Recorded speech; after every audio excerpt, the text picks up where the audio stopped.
হবলৈ কাৰণে চেষ্টা কৰিছো ইতিমধ্যে ৰাজ্য চৰকাৰৰ ফালৰ পৰা আগবঢ়োৱা হৈছে ক্ষতিপূৰণ 1,25,000ৰ পৰা 5,000 পৰ্যন্ত ক্ষতিপূৰণ আগবঢ়াইছে ৰাজ্য চৰকাৰৰ ফালৰ পৰা ইতিমধ্যে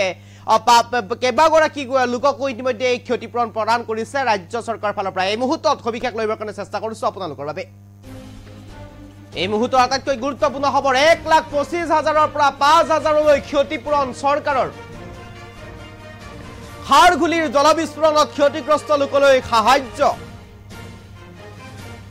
আৰু 23টা পৰিয়াললৈ আগবঢ়োৱা হৈছে সাহায্য আৰু মুঠ 11,96,500 টকাৰ সাহায্য আগবঢ়োৱা হৈছে চৰকাৰৰ ফালৰ পৰা 2 জানুৱাৰীত পাইপ ফাটি জলবিস্ফোৰণ হৈছিল খাৰঘুলিত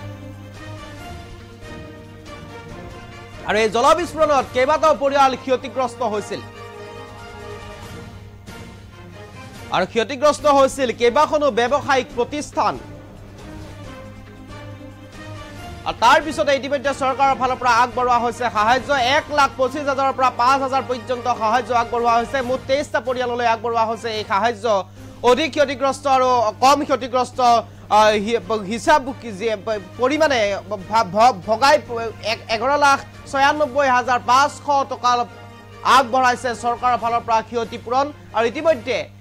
সৰ্বাধিক 4টা পৰিয়ালে লাভ কৰিছে 1,25,000 টকা আৰু কোনোবাটো পৰিয়ালে লাভ কৰিছে 6,500 টকা কোনোবাটো পৰিয়ালে লাভ কৰিছে 5,000 টকা কোনোবাটো লাভ কৰিছে 15,000 টকা ক্ষতিপূৰণ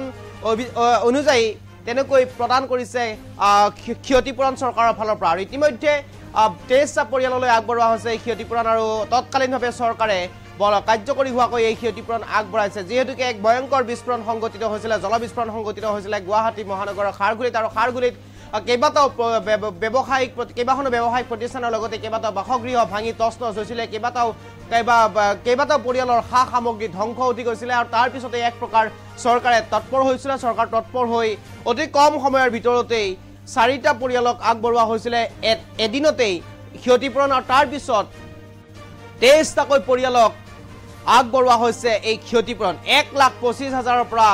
6,500 5,000 লৈ প্ৰদান কৰা হৈছে এই ক্ষতিপূৰণ আৰু ইতিমধ্যে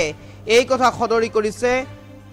বিভাগীয় মন্ত্ৰী জয়ন্ত মল্ল বৰুৱাই আৰু ইতিমধ্যে এই খবৰ লবৰ কাৰণে চেষ্টা কৰিছে এখন লিষ্ট আৰু এই লিষ্টখন অনুসৰি ইতিমধ্যে প্ৰেৰণ কৰিছে